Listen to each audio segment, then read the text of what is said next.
Well, after weeks of waiting around for the inevitable, it has finally happened. James Harden has been traded from the Houston Rockets to the Brooklyn Nets. Somehow, the Nets managed to keep Kyrie in the process, wherever he's at. But in exchange for their superstar acquisition, the Nets pulled a move right out of the Clippers' book by giving away the future of their organization. A blossoming Karis LeVert is gone, and the best young rim protector in the league in Jarrett Allen is gone as well.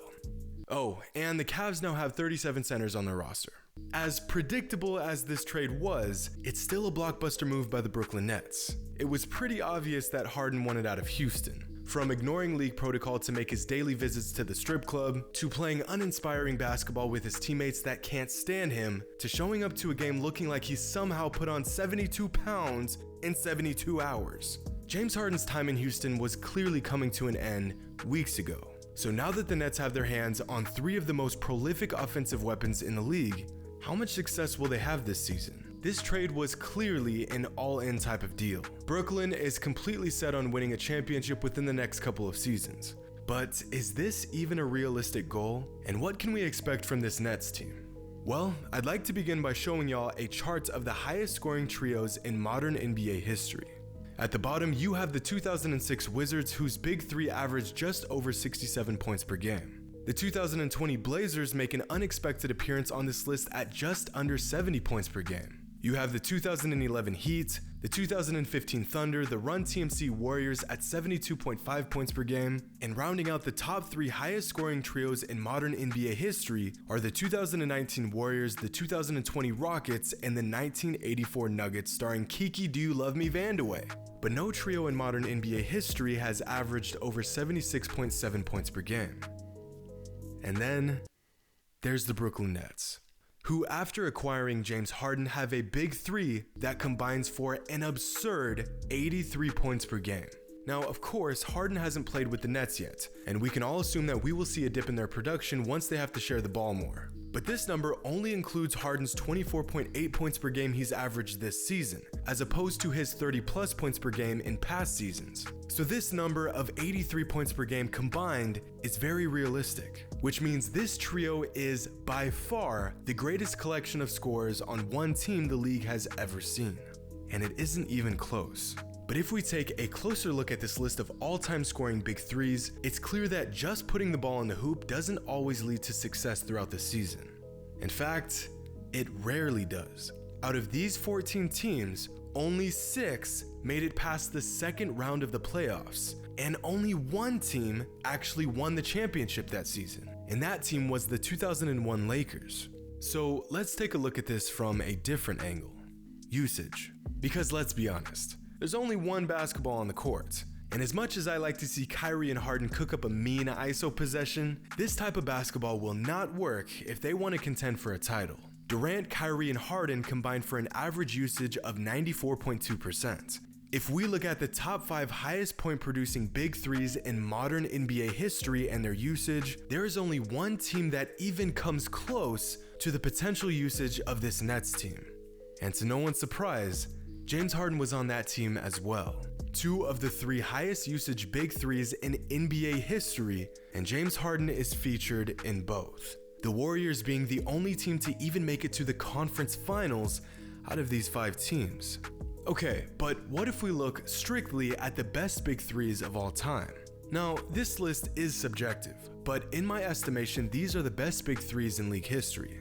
Now, I'm avoiding adding great duos who had a solid third player, like Shaq, Kobe, and Derek Fisher. LeBron, AD, and honestly, it doesn't even matter. Add anyone you want as the third option. And when we look at these trios, what exactly do they have in common? Well, not much. Many different styles of basketball, different eras, many different all-time greats and championships won. But the one constant that remains is the role of the third option on any given big three. A role that is not easy to take on, and a role that is not welcomed by many players. We saw Chris Bosh go from a dominant first option on a young Raptors team to a third fiddle behind 2 all-time greats. Robert Parrish could have easily been one of the most dominant centers of his era, but instead took a backseat to Larry Bird and Kevin McHale. James Worthy, similar to Parrish, spent his entire career playing whatever role the Lakers needed him to play instead of joining a less successful team and having all the touches he wanted. We just watched Klay Thompson play world-class off-ball offense in order to get his touches in a system that featured two of the best shooters the game has ever seen. And you want to know what all of these players received in return of their sacrifice? Championships, respect, a lasting legacy, and winning basketball. Every single one of these third options could have had a team of their own to call the shots and put up ungodly numbers, but instead, they opted into a much more selfless and rewarding option. This is the key to a successful Big Three, and it is the only way a star-studded trio will work. We have enough examples of failed experiments to know the other version of this does not work.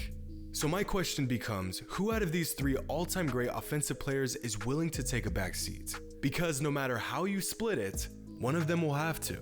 I don't see it being Kevin Durant, because although he is probably the most willing, the whole reason why he joined the Nets in the first place is so he could be the guy on a championship contending team, and he's just too good to play second fiddle to anyone. And I don't see it being Kyrie or Harden, since their entire game is built around having the basketball in their hands. They are not cut from the same cloth as Klay Thompson or Manu Ginobili or Chris Bosh. To them, it is their world, and we are all just living in it. And a phrase that I find myself saying more and more often, you cannot just throw a bunch of talent on a team and expect to win a championship. This is not how things work. We just talked about this. In fact, I feel like we always talk about this. And yet, here the Nets are giving up 2 young and rapidly improving players as well as 4 first-round picks for a player that is looking more and more like the problem with each passing day. Think about what the Rockets organization has done to keep Harden happy. First, they bring in Dwight Howard. Dude hated it and dipped out. Then they build their entire system around Harden. Didn't work, so they blew it all up and got rid of key pieces. Then they bring in Chris Paul. Chris Paul also didn't get along with Harden, so he bounced. So they brought in Russell Westbrook, hoping him and Harden would rekindle their once strong connection. And they also go to extreme small ball to better suit Harden's playstyle because of analytics. That was a mess, so they scrapped everything, got rid of Westbrook, got rid of Capella, traded for John Wall, and signed Boogie Cousins. These all look like moves to improve their team, but in reality, it was all to make their superstar happy and more successful. And what does he do to repay the Rockets organization? The man does this.